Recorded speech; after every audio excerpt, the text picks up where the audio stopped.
Hello दोस्तों, मैं सुभाष आप सभी का स्वागत करता हूं नए सेशन में। इसमें हम समझेंगे आवागमन एवं संप्रेषण के जो क्वेश्चंस है कैसे पूछे जाते हैं। आवागमन यानी ट्रांसपोर्टेशन और संप्रेषण यानी कम्युनिकेशन।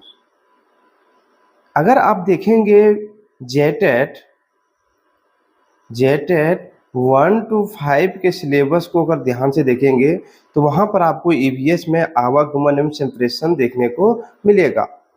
लेकिन इन दोनों के अंदर जो है आपको क्या क्या पढ़ना है, तो आवागमन के विभिन्न साधन, सड़क, रेल, जल और वायु, ये सारा चीज आपको पढ़ना है।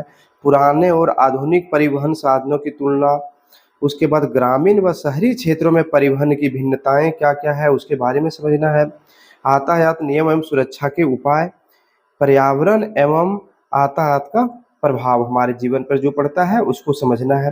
और संप्रेषण में क्या है, कम्युनिकेशन यानी एक दूसरे से संपर्क करना। संप्रेषण के साधन जो है डाक, टेलीफोन, मोबाइल, इंटरनेट, टेलीविजन और रेडियो।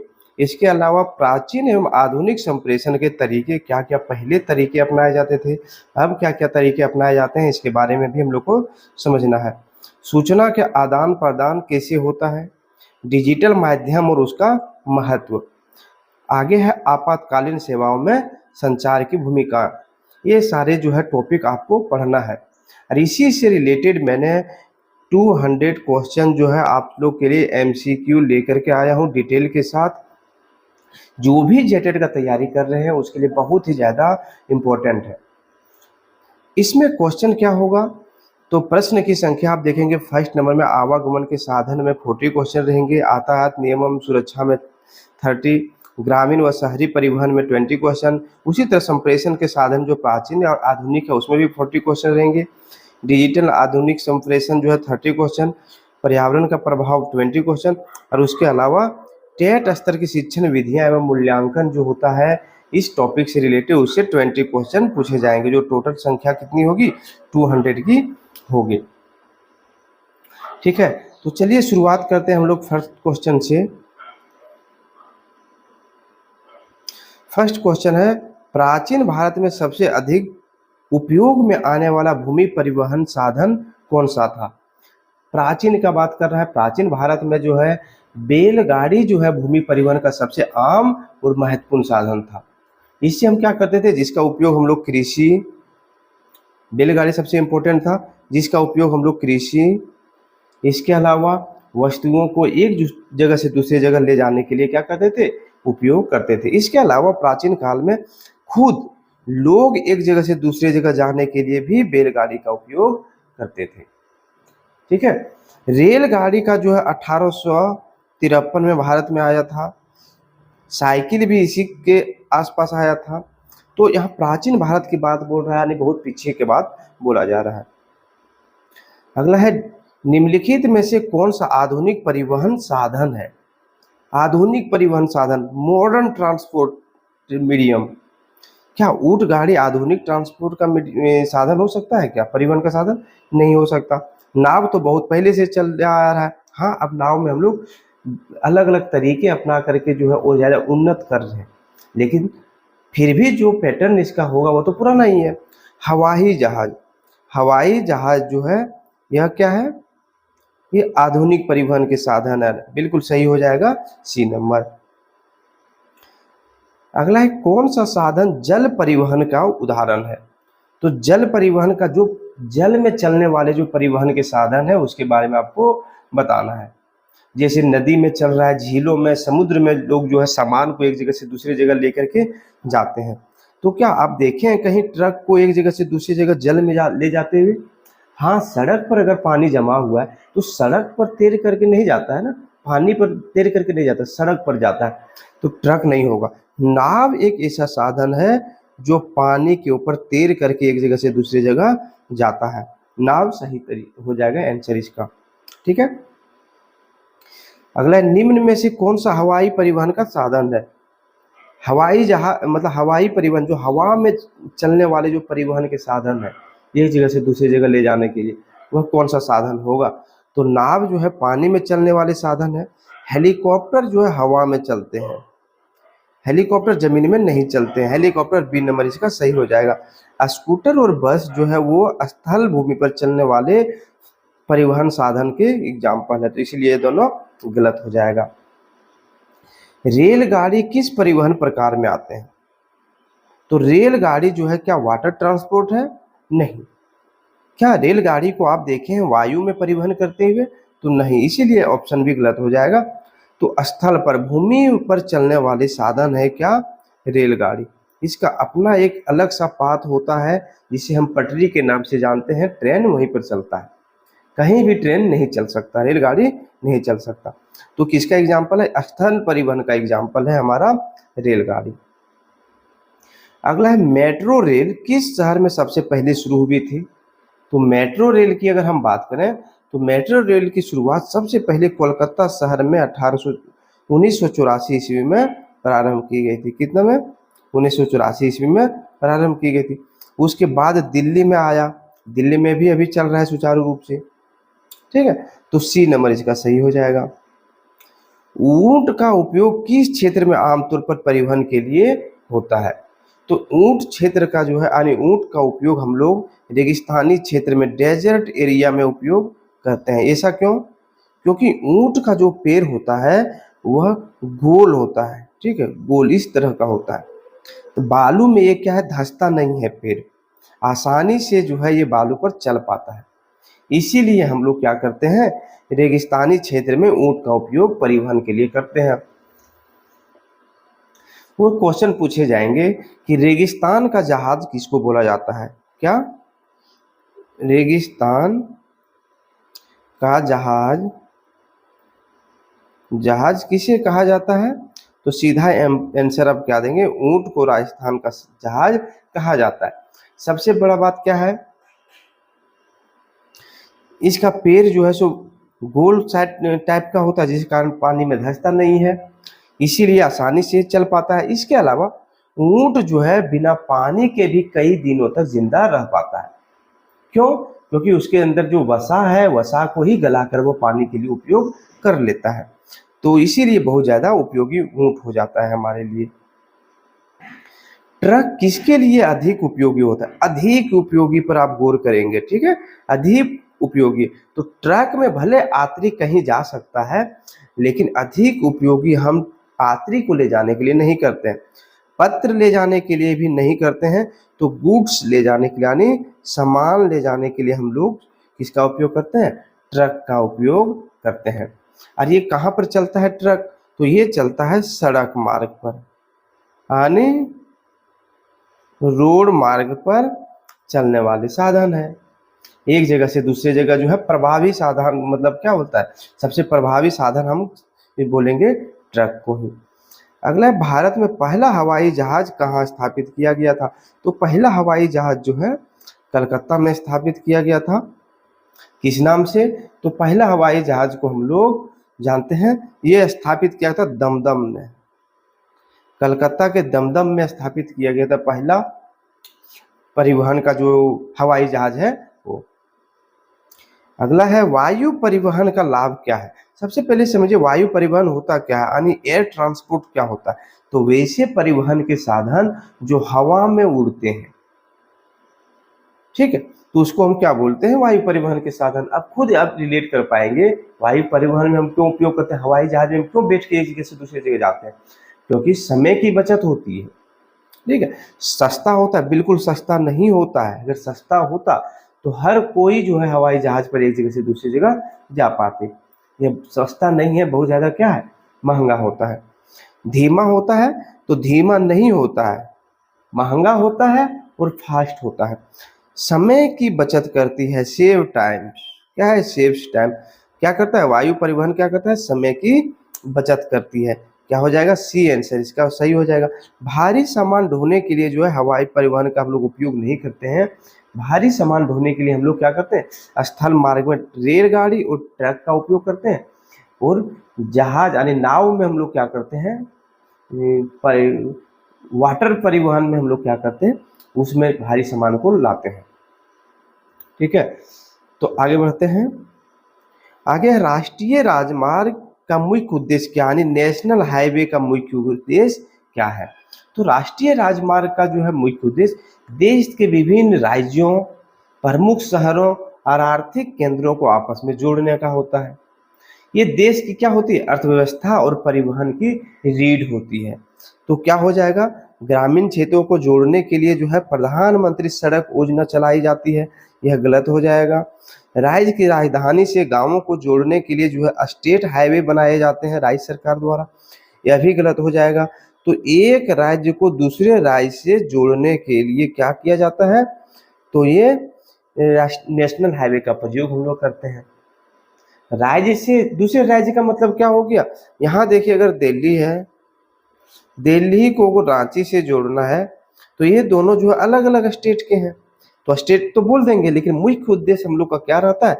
एक बड़े शहर को दूसरे बड़े शहर से जोड़ना, ताकि एक जगह से दूसरी जगह सामान ले जाने में आसानी हो, एक जगह से दूसरी जगह यात्री पहुंचने में जल्दी पहुंचे, आसान हो। ठीक है, तो इसीलिए हम लोग क्या करते हैं? नेशनल हाईवे का निर्माण करते हैं। क्वेश्चन पूछा जाएगा, भारत का सबसे बड़ा अभी जो है हाईवे कौन सा, नेशनल हाईवे कौन सा है?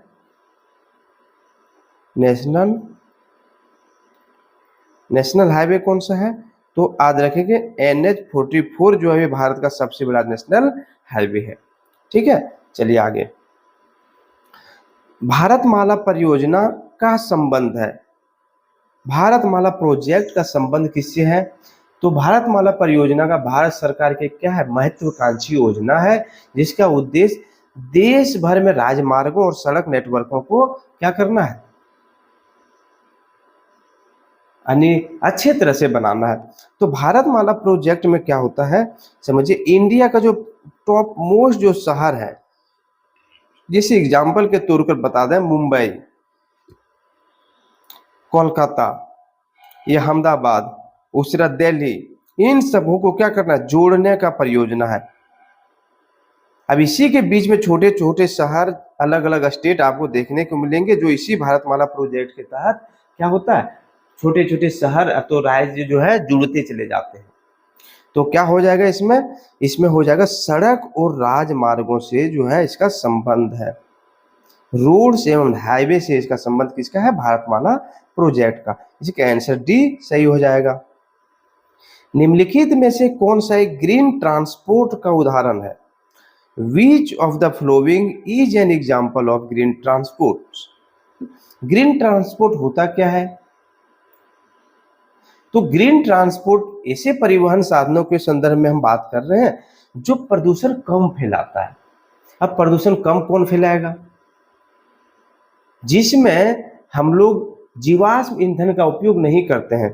जीवाश्म ईंधन यानी पेट्रोल और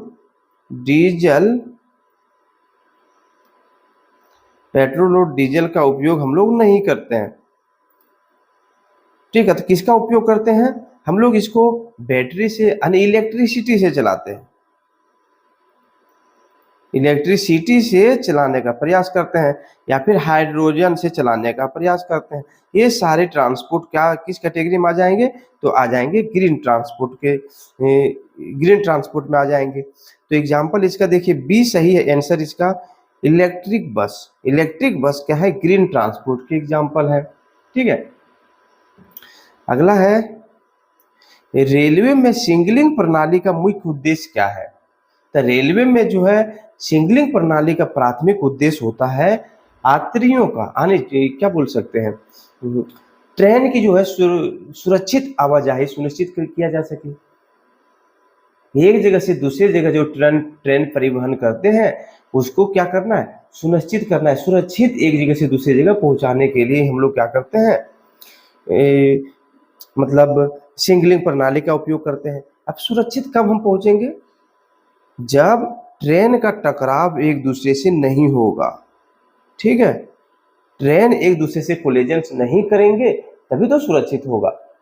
इसीलिए हम लोग क्या करते हैं? सिग्नल प्रणाली का उपयोग करते हैं ताकि ट्रेनों की टकराव से सुरक्षा मिल सके। ठीक है, अगला क्वेश्चन है, भारत का सबसे लंबा रेलवे प्लेटफॉर्म किस स्टेशन पर है? यानी कौन सा स्टेशन है जो भारत का सबसे लंबा परिवहन मतलब सबसे लंबा रेलवे प्लेटफॉर्म है। तो इसका आंसर हो जाएगा गोरखपुर। गोरखपुर जो है वो सबसे भारत का सबसे लंबा प्लेटफॉर्म है। इसके पहले खड़गपुर था, इसके पहले खड़गपुर था, लेकिन खड़गपुर अब नहीं है। तो खड़गपुर के जगह पर गोरखपुर जो है 2024 में भारत का सबसे बड़ा रेलवे स्टेशन बन गया है। ठीक है। रोरो सेवा का प्रयोग किसके लिए किया जाता है? Which of the Roro of service used for, किसके लिए यूज किया जाता है? तो रोरो का उपयोग हम लोग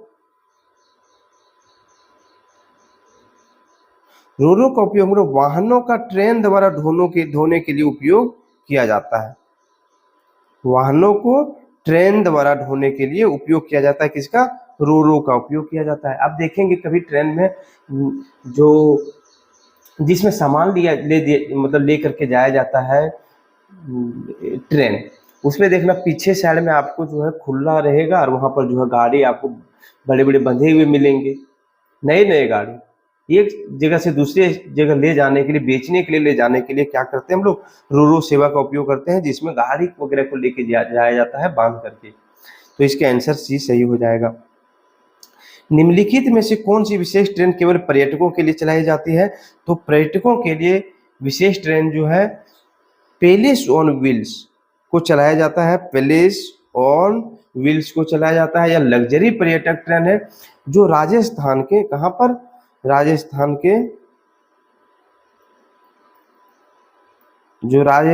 के विभिन्न पर्यटक स्थलों का भ्रमण करवाता है।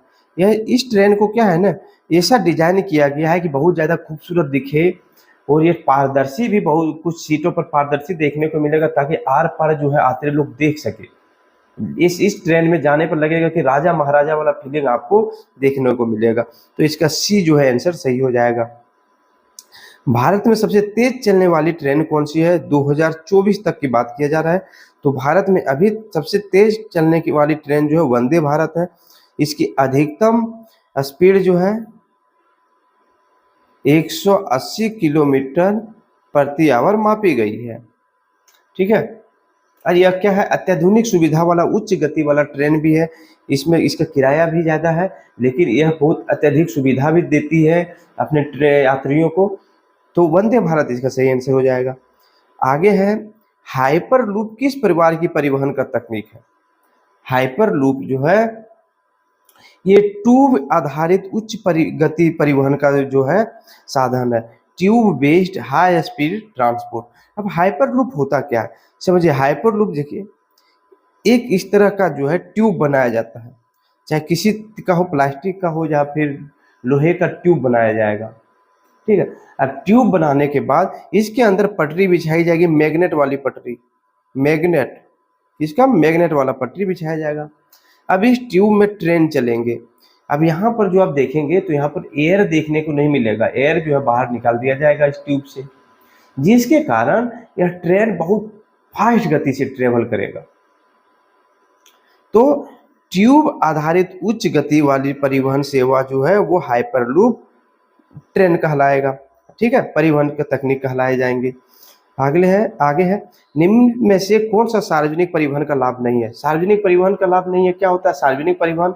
जैसे बस हो गया, मेट्रो जो हो गया, ये इसमें लोग जाते हैं, उसका लाभ नहीं है। पूछा जा रहा है क्या लाभ नहीं है सार्वजनिक? ट्रैफिक घटता है। तो क्या सार्वजनिक परिवहन जो है अगर हम चला रहे हैं, इस कहने का मतलब समझिए कि हम, मेरे पास एक 4 व्हीलर है, तुम्हारे पास भी एक 4 व्हीलर है, हम लोग दोनों का घर अगल बगल में ही है, अगर हम लोग दोनों को एक ही ऑफिस जाना है तो हम लोग एक ही गाड़ी में जा सकते हैं, एक ही बाइक में जा सकते हैं। लेकिन ऐसा नहीं करके हम लोग क्या करते हैं, अलग अलग लोग अलग अलग कार का उपयोग करते हैं एक जगह से दूसरी जगह जाने के लिए। और ये आपका सार्वजनिक है, मतलब आपका खुद का कार है, जबकि हम लोग एक जगह से दूसरी जगह जाने के लिए एक ही कार में जा सकते थे। लेकिन ऐसा नहीं करते हम लोग क्या करते हैं, हम अपने देश के या तो राज्य के सड़कों पर गाड़ी ले जाकर के ट्रैफिक बढ़ाते हैं। जबकि सार्वजनिक परिवहन क्या हो गया, जो सरकार के द्वारा चलाए जा रहे हैं या फिर प्राइवेट रूप में ही जो है सड़क पर चलाए जा रहे हैं, जिसमें एक जगह से दूसरी जगह यात्री जा रहा है। अब सोचिए, अगर ये कार आप लेकर के सड़क पर नहीं गए हैं और सार्वजनिक सेवा जो परिवहन है उसका उपयोग अगर कर रहे हैं, तो ट्रैफिक तो घटेगा। अगर इसी तरह का मेंटेलिटी सब लोग इधर उपयोग करके जा रहा है तो क्या होगा, ट्रैफिक घटेगा, प्रदूषण भी कम होगा। तो ये सारा चीज क्या है, ये सारा चीज आपको, ये सारा चीज जो है आपका लाभ में बताया जा रहा है, जबकि हमको जानना है लाभ नहीं है, उस पर गौर करना है। तो अधिक अधिक लागत, ठीक है। तो परिवहन का जो है, सार्वजनिक परिवहन का लाभ जो है नहीं है, क्या नहीं है, अधिक लागत।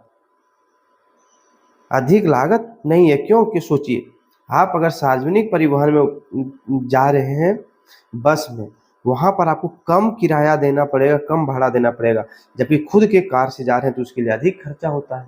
तो इसका सी आंसर सही हो जाएगा। आगे है, जल परिवहन किस परिस्थिति में सबसे अधिक उपयुक्त होता है। जल परिवहन किस परिस्थिति में सबसे अधिक उपयुक्त होता है, तो भारी और बड़े सामान को एक जगह से दूसरी जगह ले जाने में जो है जल परिवहन सबसे उपयुक्त होता है, ठीक है। लंबी दूरी के लिए भी उपयोग होता है। अगला है, निम्न में से कौन सा परिवहन साधन ऊर्जा के अच्छे स्रोत पर आधारित, अच्छे स्रोत पर मतलब रिन्यूएबल एनर्जी। रिन्यूएबल एनर्जी किसको हम बोले थे, जिसको बनने में ज़्यादा टाइम नहीं लगता, जैसे सौर ऊर्जा हो गया, जैसे हम पानी से जो है बिजली बनाते हैं, जैसे हम हवा से बिजली बनाते हैं, ये तुरंत बन जाएगा। वही कोयला और पेट्रोल से सोचिए, तो कोयला और पेट्रोल बनने में लाखों करोड़ों साल लगता है। तो कौन सा साधन है जो अच्छे ऊर्जा पर मतलब क्या बोल सकते हैं, आधारित है, तो सौर चलित नाव यानी सोलर पावर्ड वेस्ट बोट जो है, जो सौर एनर्जी से चल रहा है, तुरंत यहाँ पर क्या बन रहा है, इलेक्ट्रिसिटी बन रहा है और ये नाव चल रही है। तो इसका आंसर सी सही हो जाएगा। टायरों का घिस जाना किस प्रकार की समस्या का संकेत है। टायर अगर आप घिस जा रहे हैं तो सबसे पहले देखिए, कम ईंधन की खपत। टायर घिस जाने से कम ईंधन की खपत नहीं होती है। उच्च सुरक्षा नहीं होता है। टायर घिसने पर क्या होगा, फ्रिक्शन कम होगा, और आप गिर जाएंगे, ब्रेक लगाएंगे फिर भी आप रुक नहीं पाएंगे, और क्या होगा, आपका एक्सीडेंट होने का खतरा ज़्यादा बन जाएगा। दुर्घटना की संभावना है, बिल्कुल सही इसका आंसर होगा। अगर टायर घिस रही है तो दुर्घटना की संभावना, इसीलिए हम लोग क्या करते हैं, टायर जल्दी चेंज करते हैं ताकि ब्रेक लगाने पर क्या है, एक रुक सके हम लोग। इसका आंसर क्या हो जाएगा, इसका सी आंसर हो जाएगा सही। भारत की पहली जल मेट्रो कहाँ शुरू हुई, तो भारत की पहली जल मेट्रो की शुरुआत जो है वो कोची में शुरुआत की गई है। जल मेट्रो की शुरुआत कोची में शहर में शुरू की गई है। कोची शहर में ही क्यों शुरू की गई है, ताकि आप कोची जानते हैं, कोची समुद्र के किनारे है, समुद्र के किनारे है। यहाँ पर परिवहन सेवा को सुगम बनाने के लिए, क्या बनाने के लिए, सुगम बनाने के लिए, आसान बनाने के लिए हम लोग क्या करते हैं, जल मेट्रो का शुरुआत किए हुए हैं। और यह क्या होता है, जल मेट्रो क्या होगा, यह परिवहन के लिए भी अनुकूल होगा, एक जगह से दूसरी जगह जाने के लिए। तो बी इसका सही आंसर हो जाएगा।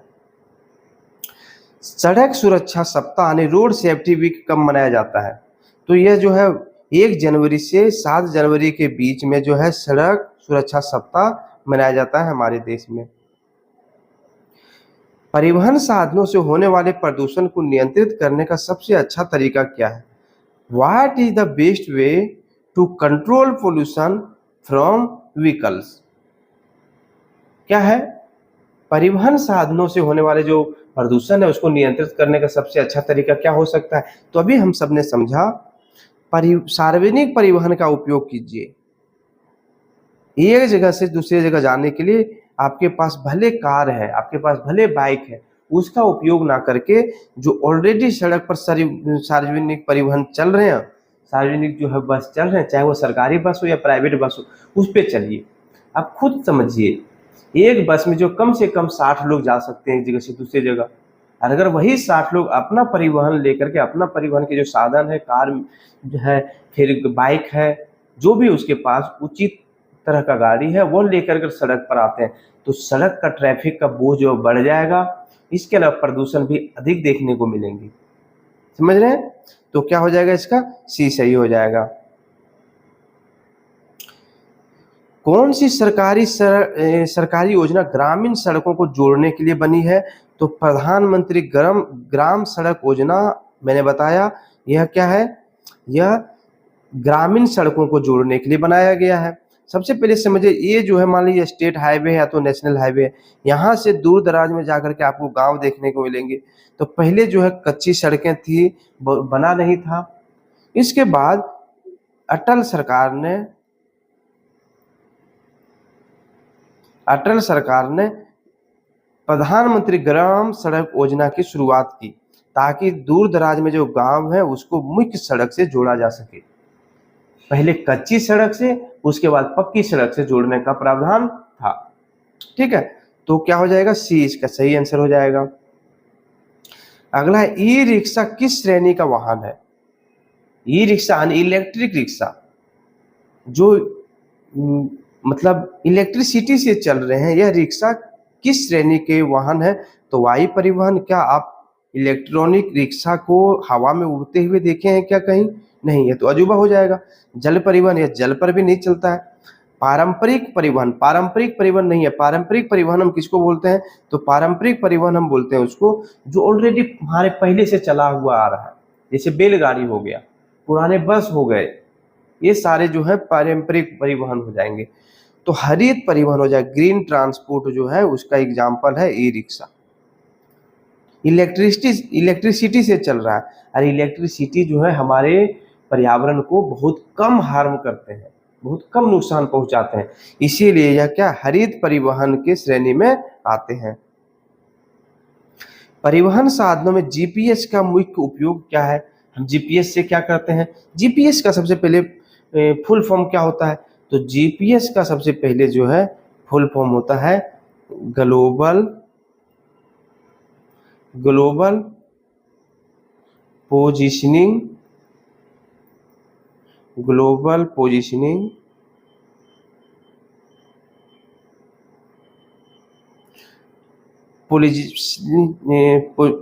Positioning system. क्या है? ग्लोबल पोजिशनिंग सिस्टम जीपीएस का फुल फॉर्म होता है। यह क्वेश्चन आपसे पूछे जाएंगे, याद रखिएगा। इसका मुख्य उपयोग क्या होता है? इसे नेविगेशन प्रणाली में उपयोग करते हैं। उससे क्या होता है इसमें? इससे हमको उपग्रह का उपयोग करके जो है वाहन का जो सटीक जानकारी हम लोग को पता चल जाता है कि किस जगह पर यह वाहन अभी चल रहा है, किस दिशा में चल रहा है। ठीक है, इसके अलावा परिवहन साधन में हम लोग क्या करते हैं, एक जगह से दूसरी जगह जाने के लिए जीपीएस का भी उपयोग करते हैं। आपको जाना है एक शहर से दूसरे शहर जाना है, ये जाना आसान हो जाएगा, पूछ करके चले जाएंगे। लेकिन इसी शहर में अगर किसी छोटे से मोहल्ले में आपको जाना है तो आपको क्या करना पड़ेगा? उपयोग करना पड़ेगा किसका? जीपीएस का, जिसको हम लोग गूगल मैप के नाम से जानते हैं, गूगल मैप के नाम से जानते हैं। तो वाहन की दिशा और स्थिति बताने के लिए हम लोग किसका उपयोग करते हैं? जीपीएस का उपयोग करते हैं। किस प्रकार का यातायात सबसे कम ऊर्जा खपत करता है? कौन सा यातायात है जो सबसे कम ऊर्जा खपत करता है? तो ट्रेन जो है, रेलगाड़ी सबसे कम ऊर्जा खपत करता है। किसके रिस्पेक्ट में? तो एरोप्लेन हो गया, ट्रक हो गया और स्कूटर के रिस्पेक्ट में। ऐसा क्यों? सोचिए, आप समझ में आ गया, इतना बड़ा ट्रेन है, बहुत ज़्यादा इसमें ऊर्जा खपत हो रहा होगा, डीजल हो गया, इलेक्ट्रिसिटी खपत हो रहा होगा, तो फिर इसको मैं कैसे बोला जा रहा है कि इसमें कम ऊर्जा खपत हो रहा है? असल में आप ये देखिए ना, एक ही इंजन में जो है ऊर्जा खपत हो रहा है, लेकिन इसके पीछे बहुत सारे इंजन आपको देखने को मिलेंगे, और इसमें जो हजारों यात्री एक साथ जो है क्या कर रहे हैं? ट्रेवल कर रहे हैं। तो अगर एवरेज निकाला जाए तो इसमें रेलगाड़ी में सबसे कम ऊर्जा खपत होगा। तो इसका आंसर बी सही हो जाएगा। कौन सी सड़क यातायात संकेत यानी ट्रैफिक सिग्नल पैदल चलने वालों के लिए होता है? Which traffic signal is meant for pedestrians? कौन सा हो जाएगा? तो हो जाएगा जेब्रा क्रॉसिंग जो है वो पैदल चलने वालों के लिए संकेत उत्पन्न करता है। जेब्रा क्रॉसिंग पर ही जो है सो चलना होता है लोगों को, पैदल जो चलते हैं उसको। ठीक है, तो इसका आंसर सी सही हो जाएगा। अगला, हवाई अड्डों का कोड किस संस्था द्वारा तय किया जाता है? तो हवाई अड्डों का जो है code international air transport association के द्वारा जो है क्या किया जाता है, कोड निर्धारित किया जाता है। यानी देखिए इंटरनेशनल एयर ट्रांसपोर्ट एसोसिएशन, इसके द्वारा यह तैयार किया जाता है।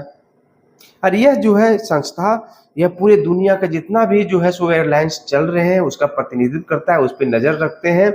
और हवाई अड्डा और एयरलाइंस के लिए ये क्या करता है, 3 अक्षर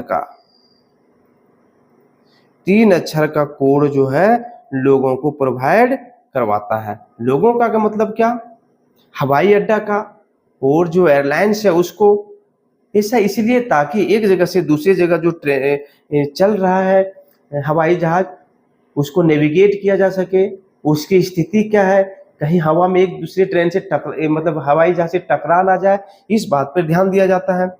जैसे अगर हम एग्जाम्पल लें, दिल्ली का जो एयरपोर्ट है इसको किस नाम से क्या कोड दिया गया है, DEL दिया गया है कोड। ठीक है, तो हवाई अड्डों का जो है कोड किस संस्था द्वारा तय किया जाता है, तो इंटरनेशनल एयर ट्रांसपोर्ट एसोसिएशन के द्वारा, यानी सी जो है इसका सही हो जाएगा। अगला है, किस राज्य में समुद्री परिवहन सबसे अधिक है। कौन सा ऐसा राज्य है जहां पर समुद्री परिवहन सबसे अधिक देखने को मिलेगा, तो केरल जो है वहां पर समुद्री परिवहन सबसे अधिक देखने को मिलता है। आप ये स्टेट देखेंगे इस तरह से, तो केरल यहाँ पर आपको देखने को मिलेगा इस तरह से, यहाँ पे केरल है। अब यहाँ पे जो है समुद्र है, तो यहाँ से मान लीजिए यहाँ जाना है किसी को, तो यहाँ इस तरह से परिवहन करके, चलिए फिर से बताते हैं। ये हमारा इंडिया का मैप है, यहाँ पर जो है आपको केरल देखने को मिलेगा। आप सोचिए यहाँ से यहाँ पर जाना है, तो सीधा जाना छोड़ करके हम लोग क्या करते हैं, इधर से चल जाता है यहाँ पर। यहाँ पे जाने में भी आसानी होगा बिना ट्रैफिक का, उसके अलावा खर्च कम लगता है नाव से। ग्रीन ट्रांसपोर्ट के एग्जाम्पल्स हैं। ठीक, तो क्या हो जाता है, सबसे ज़्यादा समुद्री परिवहन कहाँ पे देखने को मिलेगा, तो केरल में देखने को मिलता है। अगर पूछा जाएगा सबसे बड़ा कोस्ट लाइन कौन सा है, झारखंड में, इंडिया में जो है सबसे ज़्यादा कोस्ट लाइन मतलब समुद्र से किसका एरिया शेयर होता है, तो याद रखेंगे गुजरात का एरिया जो है। गुजरात अपनी सीमा सबसे ज़्यादा समुद्र के साथ साझा करती है, बाकी के स्टेट के अलावा। आंध्र प्रदेश भी जो है गुजरात के बाद जो है, आंध्र प्रदेश का एग्जाम्पल आता है जो समुद्र के साथ सबसे लंबी दूरी का जो है सीमा साझा करता है। ठीक है, अगला है, परिवहन में इंटरमोडल ट्रांसपोर्ट का अर्थ है। इंटरमोडल ट्रांसपोर्ट का अर्थ क्या होता है, मतलब सामान को एक ही कंटेनर में जो है 2 या 2 से अधिक विभिन्न परिवहन साधनों का उपयोग करके ले जाना को हम क्या बोलते हैं, इंटरमोडल ट्रांसपोर्ट बोलते हैं। जैसे इस तरह से समझिए आप, सबसे पहले इसका आंसर देख लेते हैं। सी नंबर सही होगा, 2 या अधिक साधनों का उपयोग करना ही क्या कहलाता है, इंटरमोडल ट्रांसपोर्ट कहलाते हैं। अब इसको समझना बहुत आसान है, कैसे समझिए। आप जिस भी शहर से हैं, जहाँ भी हैं, चलिए हम ऐसा एक एग्जाम्पल लेते हैं, रांची लेते हैं एग्जाम्पल।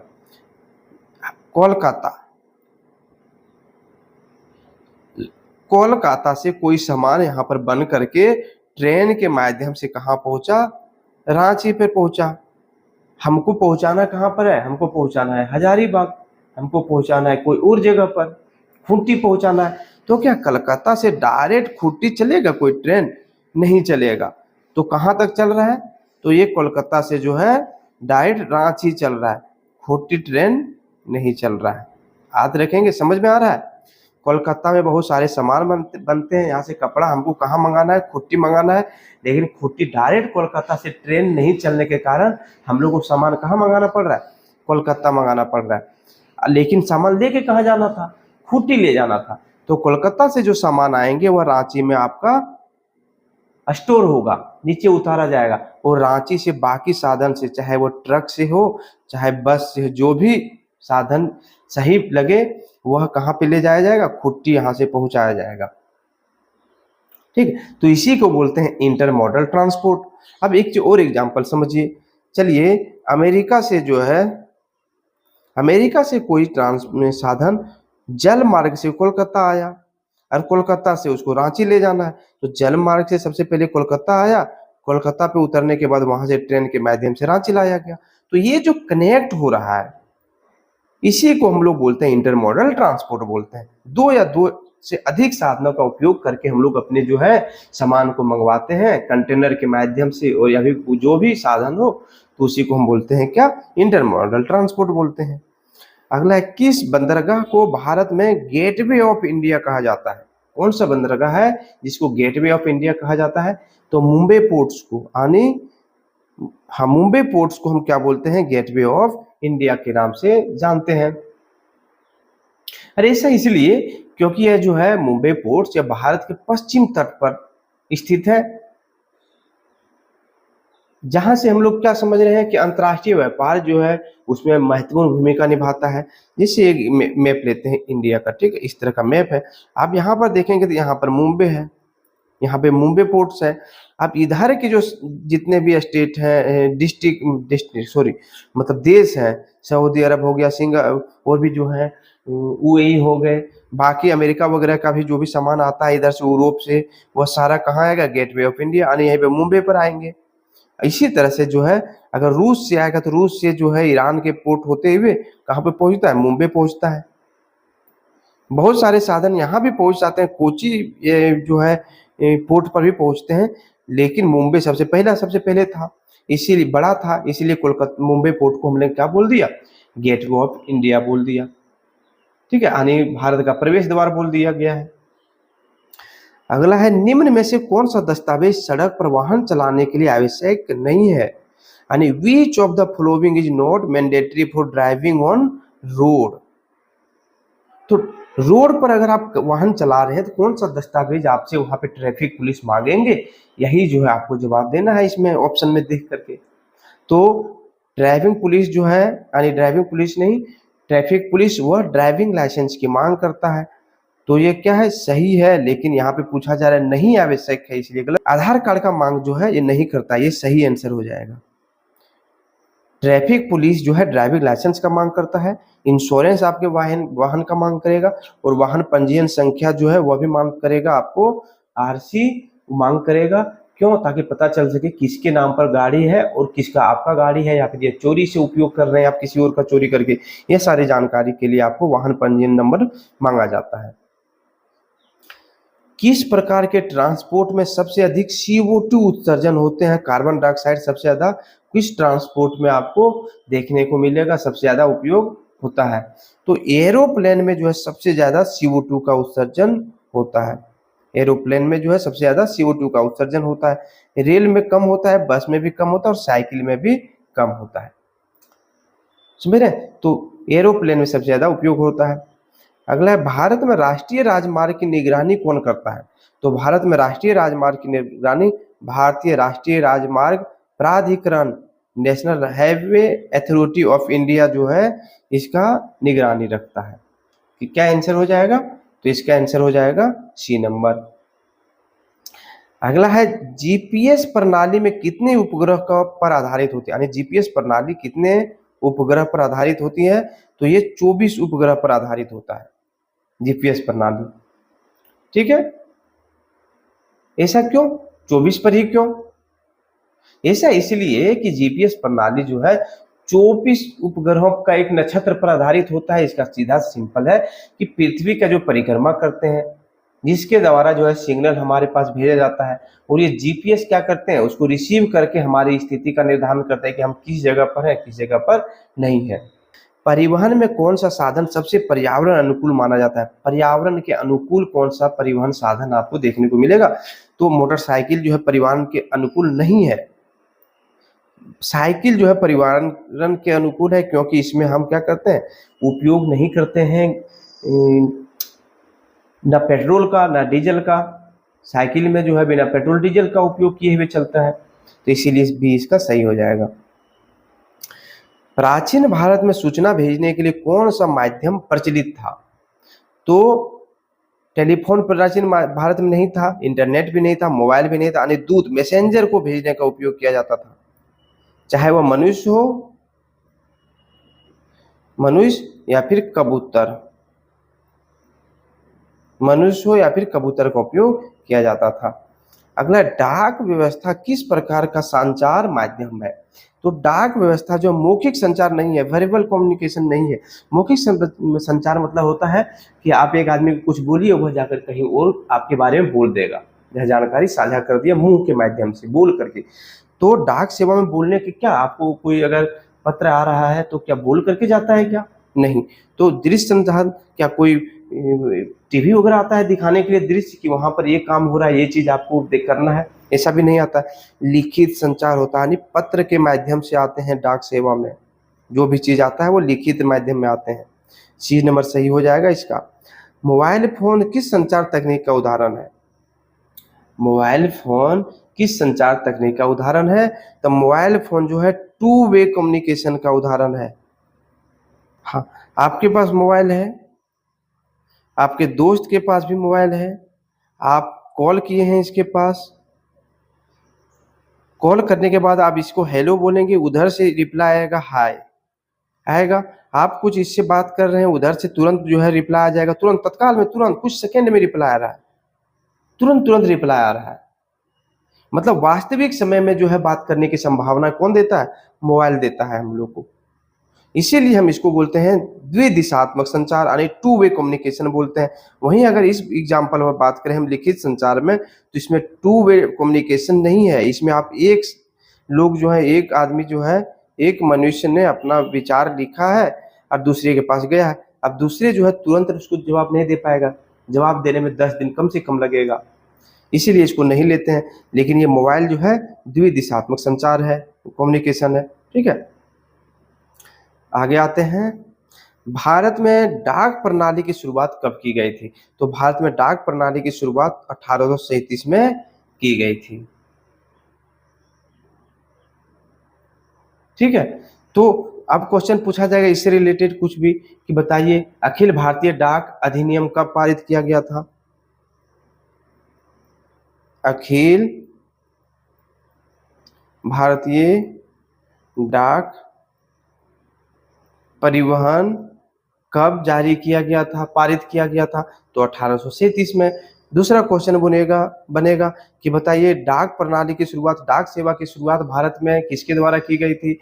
तो याद रखेंगे लॉर्ड डलहौजी के राज्य में हुआ था। और डाक की शुरुआत जो है भारत में लॉर्ड डलहौजी ने किया था। ठीक है, दो क्वेश्चन इस तरह के पूछे जाएंगे इससे। टेलीविजन का मुख्य उद्देश्य क्या है? टेलीविजन का मुख्य उद्देश्य केवल पत्र भेजना नहीं होता है। शिक्षा, सूचना और मनोरंजन, एजुकेशन, इंफॉर्मेशन एंड एंटरटेनमेंट देना ही क्या है?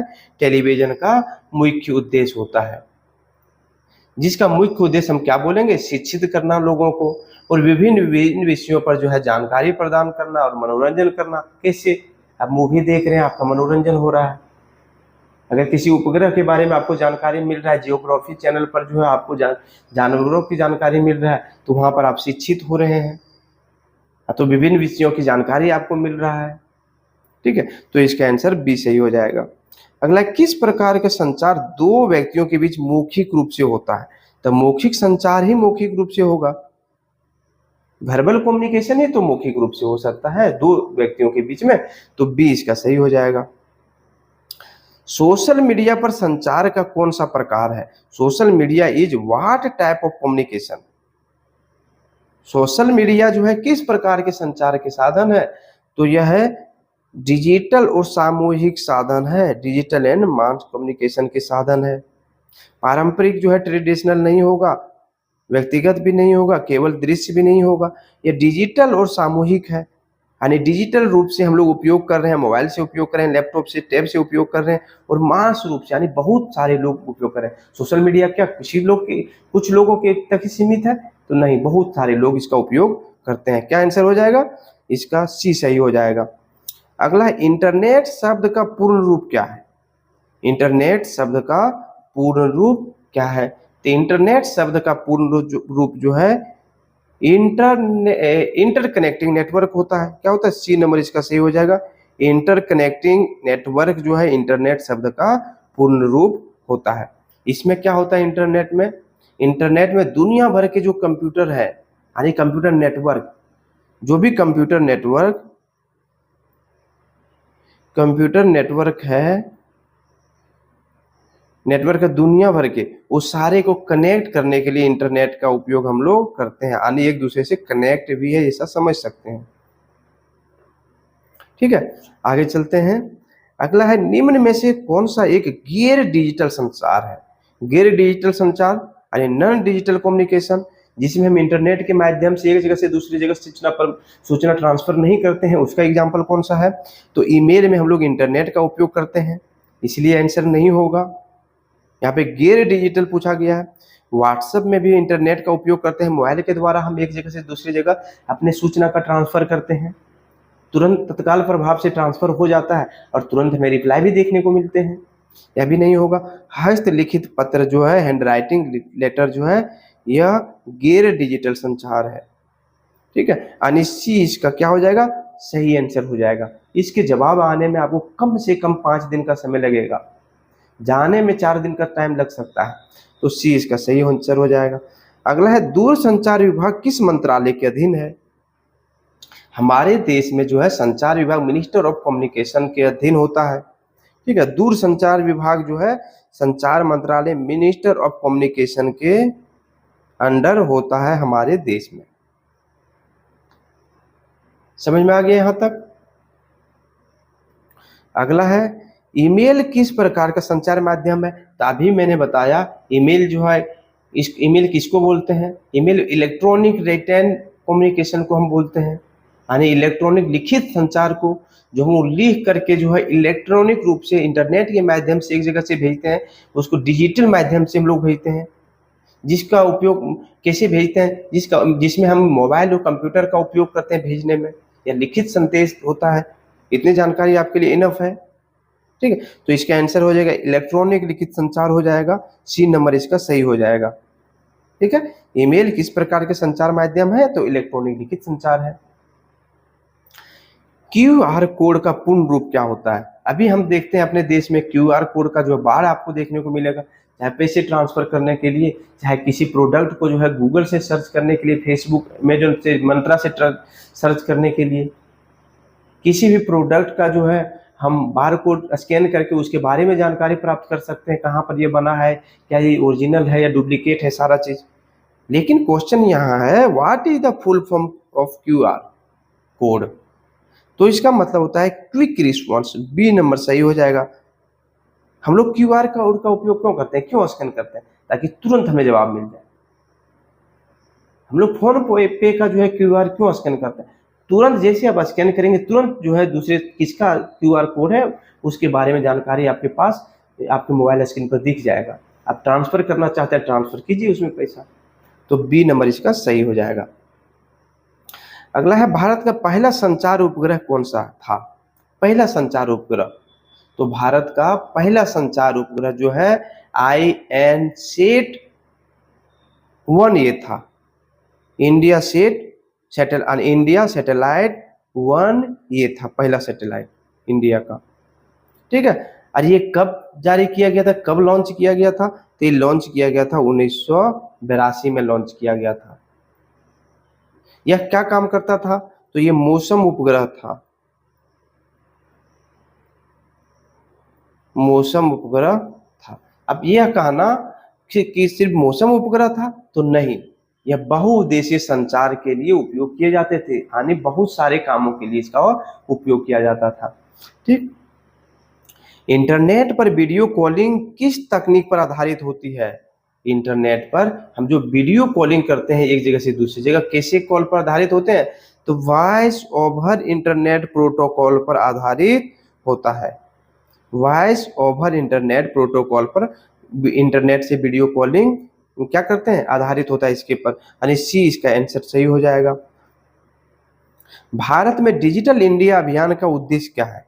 डिजिटल इंडिया अभियान, डिजिटल इंडिया क्या था मिशन? इसमें लोगों को डिजिटल करना था, मुख्य उद्देश्य लोगों को इंटरनेट से जोड़ना था, सारे जानकारी वो खुद से सर्च कर सके।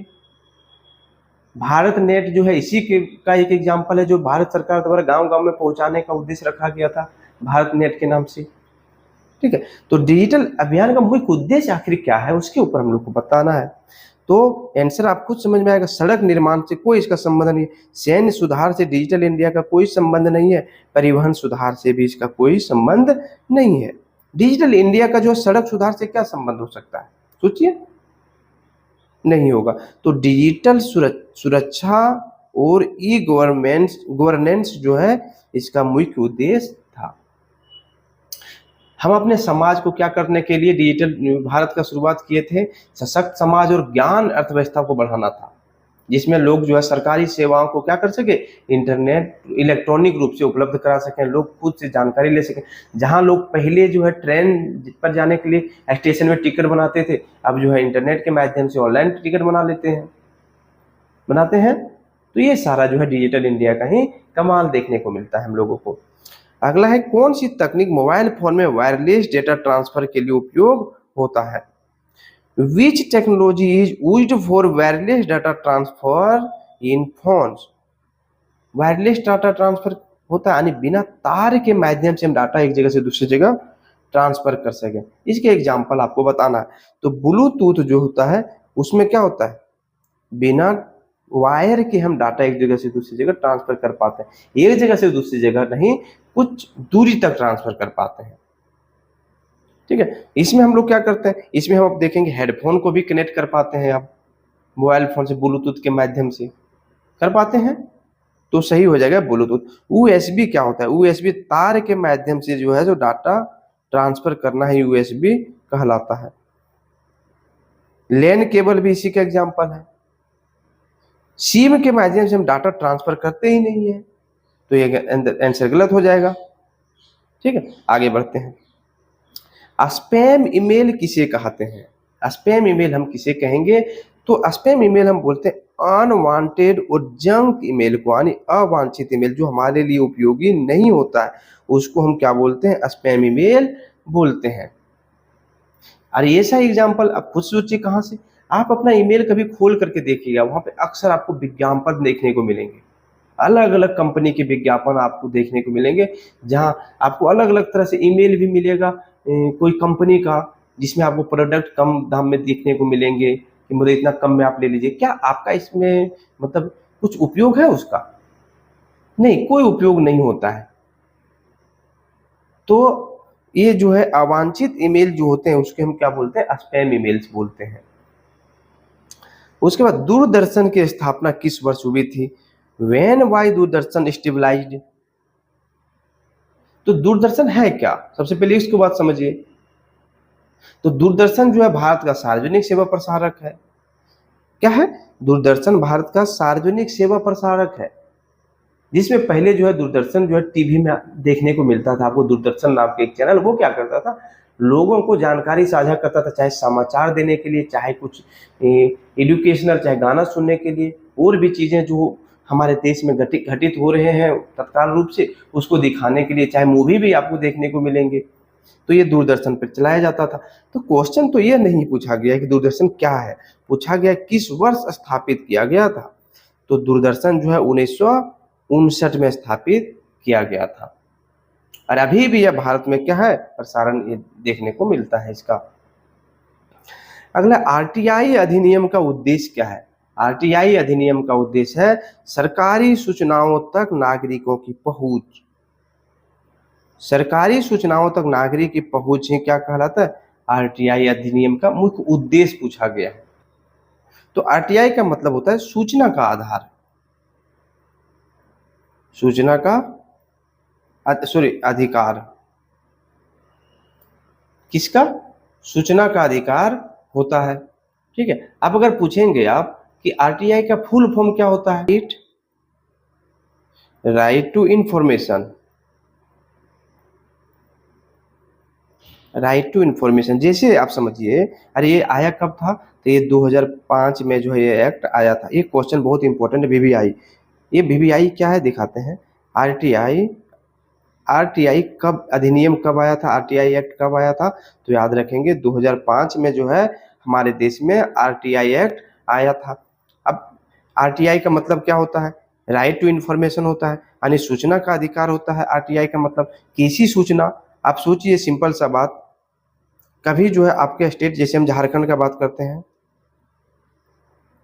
झारखंड का बात करते हैं। अब झारखंड में हम यह जानना चाहें कि सर बताइए 2016 में कितने लोगों ने झारखंड टेट जो है क्वालिफाई किया था।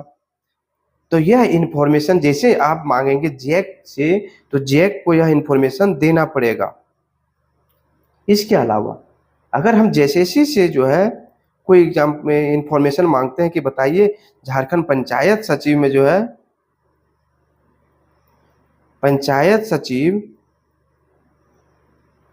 सचिव का आपने जो ज्वाइनिंग करवाया है, इसमें कितने जनरल लोगों को आपने ज्वाइनिंग करवाया, कितने ओबीसी लोगों को ज्वाइनिंग करवाया, कितने लोगों को आपने ज्वाइनिंग नहीं करवाया, यह सारा इन्फॉर्मेशन क्या है, राइट टू इन्फॉर्मेशन के आधार पर किसको देना पड़ेगा, जेएसएससी को देना पड़ेगा।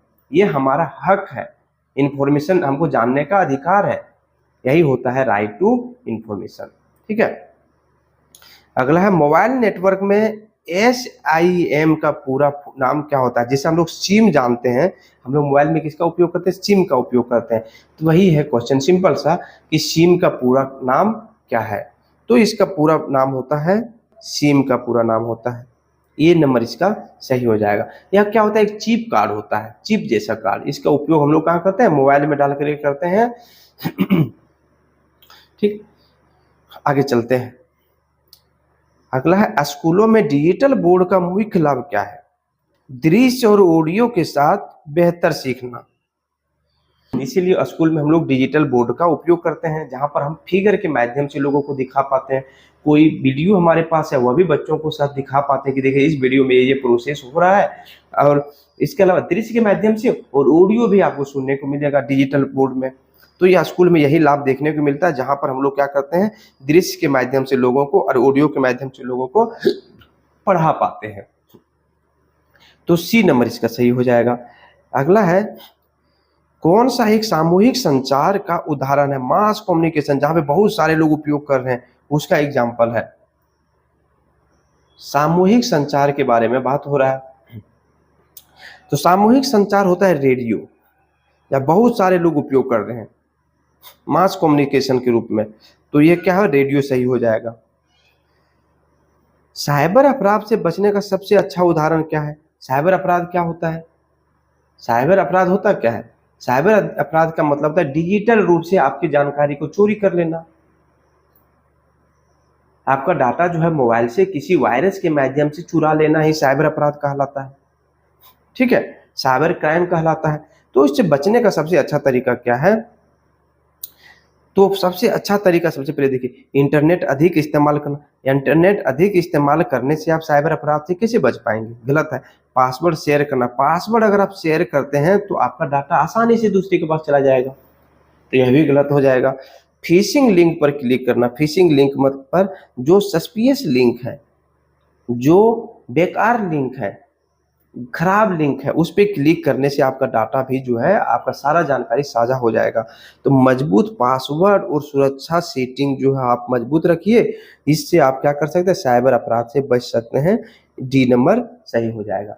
इसी को ध्यान में रखते हुए जो है, भारत में अगर आप पासवर्ड रखते हैं 1 2 3 4 5 6 7 8 9, इतना अगर 9 डिजिट का रखना है, इस तरह रखते हैं, तो आपका सपोर्ट ही नहीं करेगा पासवर्ड, मान लिया जाएगा कि ये गलत पासवर्ड है। ठीक है, जैसे 1 2 3 अगर रखते हैं, 4 रखते हैं, 4 डिजिट का पासवर्ड रखने में, तब 1 2 3 4 आपको रखने नहीं दिया जाएगा। अगर 0 0 0 रखते हैं तो अभी आपको देखने को नहीं मिलेगा, रखने से मना कर दिया जाएगा। जहां पर सुरक्षा बहुत तगड़ी हो, वहां पर ऐसे पासवर्ड नहीं रखना है। क्यों, क्योंकि कॉमन हो गया है अधिकतर लोग को। साइबर क्राइम जो करते हैं उसको भी पता है कि 0 0 0 पासवर्ड अधिकतर लोग रखते हैं। 1000 लोगों का अगर डाटा मतलब अगर पासवर्ड डाल कर चेक किया गया तो उसमें से 1 2 मिल ही जाएगा, बहुत ज़्यादा उपयोगी हो गया उसके लिए फ्री। इसीलिए जो है हम लोग क्या करें, मजबूत पासवर्ड रखने के लिए बोलते हैं। कैसे आप मजबूत पासवर्ड आप जो है कोई वर्ड का उपयोग कीजिए, वर्ड का उपयोग कीजिए, फिर डिजिट का उपयोग कीजिए। उसके अलावा कैसे, इस तरह स्टार वगैरह हो गया, जो आप मोबाइल में देखते हो अलग अलग टाइप का आपको देखने को मिलेगा चिन्ह, उसका उपयोग करने के लिए बोला जाता है, तब मजबूत होता है पासवर्ड। अगला है इंटरनेट के माध्यम से वीडियो साझा करने के लिए कौन सा मंच सबसे प्रसिद्ध है, यानी which platform is most powerful for video sharing. तो वीडियो शेयर का बात हो रहा है, वीडियो साझा करने के लिए, तो वीडियो साझा करने के लिए यूट्यूब सबसे ज़्यादा क्या है, प्रसिद्ध मंच है, जहाँ पर अभी आप वीडियो देख पा रहे हैं। तो यूट्यूब दुनिया का सबसे बड़ा प्रसिद्ध वीडियो साझा कर मंच है, यानी साझा करने का मंच है, जहाँ उपयोगकर्ता क्या करता है, वीडियो अपलोड कर सकता है, वीडियो देख सकता है, वीडियो डाउनलोड कर सकता है। ठीक है, तो इसका आंसर बी सही हो जाएगा। अगला है, कौन सा माध्यम ऑनलाइन शिक्षा का सबसे प्रमुख साधन बन चुका है? ऑनलाइन शिक्षा का, तो जूम और गूगल मीट जो है ऑनलाइन शिक्षा का सबसे मजबूत साधन यानी प्रमुख साधन बन गया है। अगला है, डिजिटल संचार का एक नुकसान क्या हो सकता है? What is one disadvantage of digital communication? तो डाटा चोरी होने की संभावना जो है सबसे ज्यादा होती है किसमें? डिजिटल संचार में आपको देखने को मिलेगा। ठीक है, रिस्क होता है डाटा चोरी होने का सबसे ज्यादा, तो यह हमारे लिए नुकसानदायक हो सकता है। ठीक है, तो आंसर सी इसका सही हो जाएगा। भारत में टेलीफोन सेवाओं का नियमन कौन करता है? तो भारत में टेलीफोन सेवाओं का नियमन यानी टेलीफोन सेवाओं का जो नियम निर्धारण करना है वो कौन करता है? तो ट्राई करता है, try, TRAI, telecom regulatory authority of India, भारतीय दूरसंचार नियामक प्राधिकरण जो है यह भारत में जो भी मोबाइल सेवा है उसमें गुणवत्ता सेवा को सही करना, कनेक्टिविटी सही करना, टेरिफ कितना रखना है कॉलिंग का, उसका बारे में जानकारी जो है कंपनी से जानकारी लेना, ये सारा कहाँ पे है? ट्राई निर्धारण करता है। आप कभी जो है अगर किसी भी कंपनी के कॉल सेंटर में कॉल कर रहे हैं जानकारी लेने के लिए कुछ, अगर वहां पर आपके साथ मिसबिहेव हो रहा है, कोई गाली गलौज कर रहा है, तो इसका कंप्लेन आप ट्राई में कर सकते हैं। ठीक है, तो हो जाएगा ये नंबर। इसके अलावा है, सिग्नल की शक्ति को मापने की इकाई क्या होता है? सिग्नल की शक्ति को मापने की इकाई को हम क्या बोलते हैं? डेसिबल बोलते हैं। ठीक है, डेसिबल, डेसिबल से हम लोग क्या करते हैं? ध्वनि का भी तीव्रता मापते हैं। आगे चलते हैं, आगे है, रेडियो संचार किस तरंग का उपयोग करता है? रेडियो संचार किस तरंग का उपयोग करता है? तो रेडियो संचार जो है रेडियो वेव तरंग का उपयोग करता है। बी नंबर इसका सही हो जाएगा, इसमें सोचना ही नहीं है कुछ। ई गवर्नेंस का अर्थ है, ई गवर्नेंस का क्या अर्थ होता है? इलेक्ट्रॉनिक यानी डिजिटल सरकारी सेवाएं, डिजिटल गवर्नमेंट सर्विस जो है, डिजिटल गवर्नमेंट सर्विस जो है यह ई गवर्नेंस का अर्थ होता है, यानी बी सही है, यानी डिजिटल रूप से आप जो है सरकारी सेवाओं का लोगों को पहुंचाना। लाल बत्ती यानी रेड लाइट का संकेत क्या होता है? अगर सड़क पर आप चल रहे हैं तो रेड लाइट का संकेत आपको देखने को मिला, इसका मतलब क्या है? इसका मतलब यह है कि आपको रुकने के लिए बोला जा रहा है, स्टॉप होने के लिए बोला जा रहा है। ठीक है, इसमें इस पे ज़्यादा जानकारी साझा करने की जरूरत नहीं है, ऑलरेडी आपको इसके बारे में ज़्यादा जानकारी होगा ही। अच्छा, हेलमेट पहनना किस वाहन चालकों के लिए अनिवार्य होता है? तो हेलमेट कार में बैठे लोगों के लिए नहीं, तो साइकिल में चलाने के लिए अनिवार्य होता है और दोपहिया वाहन चलाने के लिए जो है अनिवार्य होता है। लेकिन अनिवार्य का बात हो रहा है, देखिए अनिवार्य का, तो इसका सही आंसर हो जाएगा दोपहिया वाहन, सही हो जाएगा। लेकिन साइकिल चलाने वालों के लिए जो है आप अपने आप को सुरक्षात्मक रूप से देखना चाहते हैं तो आप क्या कीजिए, इसमें आप साइकिल में भी हेलमेट पहन के चलिए, लेकिन अनिवार्य नहीं है। इसके लिए आपके कोई चालान काटने नहीं, मतलब नहीं काटा जाएगा। अगला, सड़क के किनारे बने जेब्रा क्रॉसिंग का उपयोग किसके लिए होता है? तो सड़क के किनारे बने जेब्रा क्रॉसिंग का उपयोग पैदल यात्रियों के लिए होता है, यानी पैदल चलने के लिए होता है। अगला, सड़क सुरक्षा सप्ताह का उद्देश्य क्या होता है? सड़क सुरक्षा सप्ताह का जो है सुरक्षा के प्रति लोगों को जागरूकता फैलाना ही सड़क सुरक्षा सप्ताह का उद्देश्य होता है। जैसे क्या? जैसे वाहन चलाते समय मोबाइल का उपयोग नहीं करें, सही है।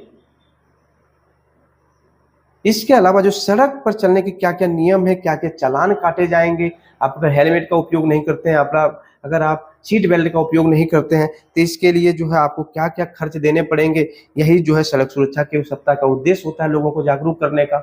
हेलमेट लगाना अनिवार्य होता है, ये सारी चीजें आपको देखने को मिलेगा। आगे है, वाहन चलाते समय मोबाइल का प्रयोग क्यों वर्जित है? देखिए सेम क्वेश्चन आ गया है, ताकि बैटरी खत्म हो जाती है, नहीं बिल्कुल गलत है। कान दर्द होता है इसलिए मोबाइल उपयोग करते हैं क्या? नहीं, ध्यान भटकता है, काउजेज डिस्ट्रैक्शंस। मोबाइल अगर चला रहे हैं वाहन चलाते समय तो क्या होगा, आपका ध्यान भटकेगा और दुर्घटना होने की संभावनाएं 100 गुना तक बढ़ जाएगी। इसका आंसर सही हो जाएगा सी। सीट बेल्ट पहनने से क्या लाभ होता है? तो सीट बेल्ट पहनने से जो है दुर्घटना में चोट से सुरक्षा मिलती है। कैसे? सोचिए, यहाँ पर आप एक कार चला रहे हैं, ये आपका कार है, दूसरा कार जो है इधर से ट्रक आ रहा है मान लीजिए, ठीक है, ट्रक आ रहा है, ये दोनों में आपका टक्कर हुआ, दोनों टक्कर हुआ, आप यहाँ पर बैठे हुए हैं, जैसे टक्कर होगा यहाँ पे शीशा लगा हुआ है, आप यहाँ से उड़ करके बाहर आ जाएंगे और इसमें टकराएंगे, यहाँ इसके चक्के तरह आ गया, हो गया, इसमें टक्कर हुआ, यहाँ से आप उड़ के बाहर आए, इसके चक्के के नीचे आ गए, तो इसमें क्या होगा?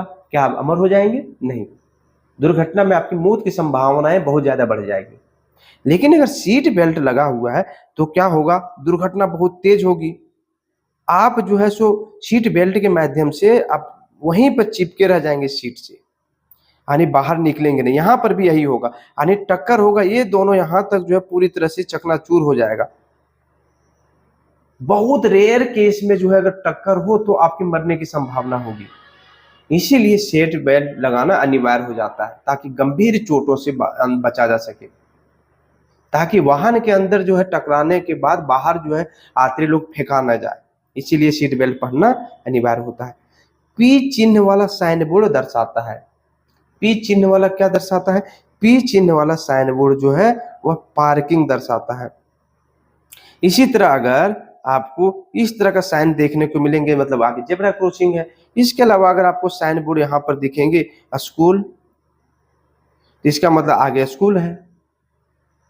इसी तरह जो है पेट्रोल का इस तरह का साइन दिया हुआ रहता है, तो इसका पार्किंग मतलब पी साइन चिन्ह का वाला जो साइन बोर्ड है उसका मतलब पार्किंग एरिया होता है। अगला, भारत में ड्राइविंग लाइसेंस जारी करने वाली संस्था कौन सी है?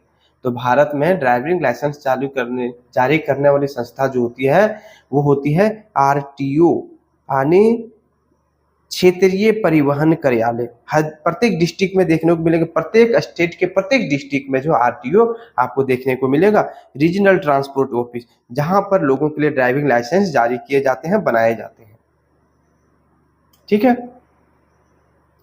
और यह जो है क्या सरकारी प्राधिकरण है, सारी जिम्मेदारी इसी के ऊपर है। इसके अलावा जो है आरटीओ अपने डिस्ट्रिक्ट में जो है, डिस्ट्रिक्ट में जितने भी वाहन खरीदे जाएंगे उसके लिए जो है पंजीयन संख्या जो है, पंजीकरण जो है वो कौन करेगा? तो हमारा आरटीओ ही करेगा, ठीक है, और ड्राइविंग लाइसेंस तो जारी करता ही है। अगला क्वेश्चन है, ओवर स्पीडिंग से क्या जोखिम होता है? ओवर स्पीडिंग से, बहुत तेज गति से वाहन चला रहे हैं तो दुर्घटनाओं के का प्रमुख कारण जो है वो ओवर स्पीडिंग सबसे पहले होता है। इसमें क्या होता है? ओवर स्पीडिंग आप चल रहे हैं, देखिए दुर्घटनाओं की संभावना बढ़ जाती है। सी नंबर, अगर ओवर स्पीडिंग आप चल रहे हैं, बहुत तेज वाहन चला रहे हैं, तो आपके कंट्रोल में जो है गाड़ी बहुत कम रहेगा, नियंत्रण में बहुत कम रहेगा। आप बहुत तेज चल रहे हैं, एकाएक इधर से बिल्ली दौड़ गया, हो सकता है यह बिल्ली आपके चक्का के नीचे आ जाए, चक्का में फंस जाए, आप गिरेंगे, जबकि धीरे चलते तो आप रुक जाते। या फिर हो सकता है जब ये बिल्ली आया, आपने देखा बिल्ली आ रहा है, एकाएक आपका दिमाग में मेमोरी, आप इंसान है, आपके दिमाग में आ गया इसको बचाना चाहिए, आप थोड़ा सा इधर टेढ़ा हुए, जैसे टेढ़ा हुए आपका संतुलन बिगड़ा और आप तुरंत किसी खाई में जो है सो वहां पे अमृत पीने के लिए पहुंच जाएंगे, आपके घर में 13वीं का जो है सो आयोजन शुरू हो जाएगा। तो सी नंबर इसका सही हो जाएगा, ठीक है। सड़क पर कौन से संकेत त्रिकोण के आकार का होता है? त्रिकोण के आकार का कौन सा संकेत होता है? तो चेतावनी संकेत जो होते हैं, वार्निंग सिग्नल, वह कैसा होता है? त्रिकोण आकार का होता है, वार्निंग सिग्नल, ठीक है। तो आमतौर पर जो है त्रिकोण आकार का जो हम लोग देखते हैं अपने जगह पर, वो आगे आने वाले जो संभावित खतरे होते हैं उस स्थितियों को चालकों को बताने के लिए लगाया जाता है। जैसे इस तरह से समझिए, ये हमारा सड़क है, सड़क पर यहाँ पे आपको मुड़ना है, अगर यहाँ पर कोई बोर्ड लगा हुआ है या तो यहाँ पर कोई बोर्ड लगा हुआ है, इससे क्या होगा? इधर से आने वाले गाड़ी को यहाँ पर यह बोर्ड इसने देखा, ये सचेत हो जाएंगे कि इधर जो है सो मुड़ना है, खतरा है, इधर से आने वाले जो है यहाँ पर मुड़ने पर खतरा है, इधर से आने वाले वाहन ये सोच लेंगे, तो अपने आप से सचेत होकर चलेंगे। सचेत होने का मतलब क्या? स्पीड कम कर लिया, अपने साइड में चलना, इसके अलावा हॉर्न बजा करके घूमना, यही तो सचेत होने के साधन थे। या फिर त्रिकोण आकार का जो वही स्कूल का दिखाया हुआ रहता है, ठीक। आगे चलते हैं, अगला है सड़क सुरक्षा शिक्षा कब शुरू होनी चाहिए। सड़क सुरक्षा शिक्षा कब शुरू होने चाहिए, कहाँ पर, स्कूल में, उसके बारे में है। तो हम बच्चों को जागरूक कब करना स्टार्ट करेंगे कि सड़क पर कैसे चलना है, किस साइड चलना है, सड़क पर किस जगह चलना है, लाइट के बारे में। तो ये कहाँ पर हम कब सुना मतलब सीखना स्टार्ट करेंगे, क्या या प्राथमिक कक्षाओं में शुरू चालू करेंगे, या फिर कॉलेज में शुरुआत कर सकते हैं, या वाहन खरीदते समय शुरुआत कर सकते हैं, या फिर नौकरी के समय, जिसमें नौकरी में गया बच्चा वहां समझा दीजिए, क्या सही तरीका हो सकता है। तो कॉलेज में अगर कर रहे हैं तो बहुत देर हो जाएगा। नौकरी के समय भी कॉलेज पास करने के बाद ही लोग नौकरी में जाते हैं, गलत हो जाए। प्राथमिक कक्षाओं में फॉर एडल्ट स्कूलिंग टाइम में जो है बच्चों को आप सड़क सुरक्षा शिक्षा के बारे में सिखाइए। हो सकता है सड़क के किनारे ले जाकर के आप दिखाइए कि सड़क किस साइड चल रहा है, लोग कैसे वाहन चला रहे हैं, उसके बारे में जो है लोगों को प्रत्यक्ष रूप से दिखाने का, डायरेक्ट रूप से दिखाने का प्रयास कीजिए। तो सी इसका सही हो जाएगा। निम्न में से कौन सा ट्रैफिक संकेत नो एंट्री को दर्शाता है। कौन सा ट्रैफिक संकेत है जो नो एंट्री को दर्शाता है। तो नो एंट्री को लाल वृत्त जिसमें सफेद पट्टी हो, कौन सा, लाल गोला जिसमें सफेद पट्टी हो, उसको ट्रैफिक संकेत में नो एंट्री को दर्शाता है। ठीक है, यानी ये नंबर इसका सही हो जाएगा। अगला है ड्राइविंग लाइसेंस प्राप्त करने की न्यूनतम उम्र क्या होती है यानी भारत में। तो 18 वर्ष जो है न्यूनतम उम्र है। 18 वर्ष से कम की उम्र वालों को ड्राइविंग लाइसेंस जारी नहीं किए जा सकते हैं। जिसका 18 वर्ष होते हैं वो उसके बाद ही वह क्या बना सकता है, अपना ड्राइविंग लाइसेंस बना सकते हैं। कहाँ पर, तो अपने डिस्ट्रिक्ट के आरटीओ ऑफिस में जाकर के आप बना सकते हैं। ठीक है, अगला है वाहन के हॉर्न का अत्यधिक प्रयोग कहाँ वर्जित होता है। अच्छा खुद सोचिए कहाँ पर आपको देखने को मिलेगा कि वाहन का वर्जित यानी हॉर्न का उपयोग ना करें, कहाँ पर देखने को मिलेगा। इस तरह से देखिए बना हुआ सिग्नल आपको दिखेगा इस तरह से, यहाँ पर जो है एक हॉर्न जैसा चिन्ह बना हुआ रहेगा इस तरह से हॉर्न, और इस पे इस तरह से कट लगा हुआ रहेगा यानी यहाँ पे नहीं चलाना। कहाँ पर, तो बाजार में तो बहुत ज्यादा भीड़ रहता है, वहाँ पे हॉर्न जो लोग बजाते हैं लोग परेशान हो जाते हैं। स्कूल और अस्पताल क्षेत्र में जो है हॉर्न बजाना वर्जित होता है। यहाँ पे बहुत रेयर केस में जो है आप हॉर्न का उपयोग कर सकते हैं। क्यों, क्योंकि अस्पताल लोग बीमार लोग जाते हैं, वहाँ पर लोग शांति चाहते हैं। हॉर्न बजा के आप जो है उसका माइंड डिस्ट्रैक्ट करेंगे, यह गलत है। स्कूल में भी लोग पढ़ने जाते हैं तो यह भी गलत तरीका हो जाएगा। अगर किसी वाहन में रेडियम रिफ्लेक्टर नहीं है तो क्या समस्या हो सकती है। रेडियम रिफ्लेक्टर होता क्या है, सबसे पहले इस बात को समझिए। तो रेडियम रिफ्लेक्टर जो होता है रात में वाहन में कम रोशनी में चमकने के लिए लगाया जाता है। सड़क पर भी आप देखेंगे रेडियम रिफ्लेक्टर क्या होता है, उसके ऊपर लाइट पड़ने के बाद पूरी तरह से चमकने लगता है, वो रेडियम रिफ्लेक्टर होता है। तो इसका उपयोग हम क्यों करते हैं, ताकि दुर्घटना, देखिए ऑप्शन रेडियम रिफ्लेक्टर नहीं है अगर किसी वाहन में तो संभावना क्या होगा, दुर्घटना का बढ़ेगा। एक्सीडेंट में इंक्रीज जो है दुर्घटना की संभावना बढ़ेगी, आपको देखने को मिलेगा। बी इसका सही आंसर हो जाएगा। अगला है सड़क पर वाहन चलाते समय कौन सा दस्तावेज साथ रखना आवश्यक है। कौन सा दस्तावेज आप साथ रखेंगे जब सड़क पर चला रहे हैं वाहन को। तो पहचान पत्र आपको ट्रैफिक पुलिस नहीं देखने को मांगेंगे, राशन कार्ड भी आपसे नहीं मांगा जाएगा, पासपोर्ट भी आपसे नहीं मांगा जाएगा। पासपोर्ट कहाँ मांगे जाते हैं, हवाई जहाज में। वाहन बीमा व्हीकल इंश्योरेंस आपने करवाया है या नहीं करवाया है, इसके बारे में दस्तावेज आपसे कहाँ मांगे जाएंगे, तो सड़क पर आपको मांगे जाएंगे। अगला है एबीएस तकनीक का पूरा नाम क्या है। यह ब्रेकिंग सिस्टम होता है एबीएस, इस बात को याद रखेंगे। ठीक है, तो एंटी लॉक ब्रेकिंग सिस्टम होता है। एबीएस का फुल फॉर्म होता है anti lock braking system. ABS का फुल फॉर्म होता है एंटी लॉक ब्रेकिंग सिस्टम। इसका मतलब क्या होता है, आप देखेंगे वाहन, यह हमारा जो है वाहन है, ठीक है, यह हमारा वाहन है हमारा वाहन है।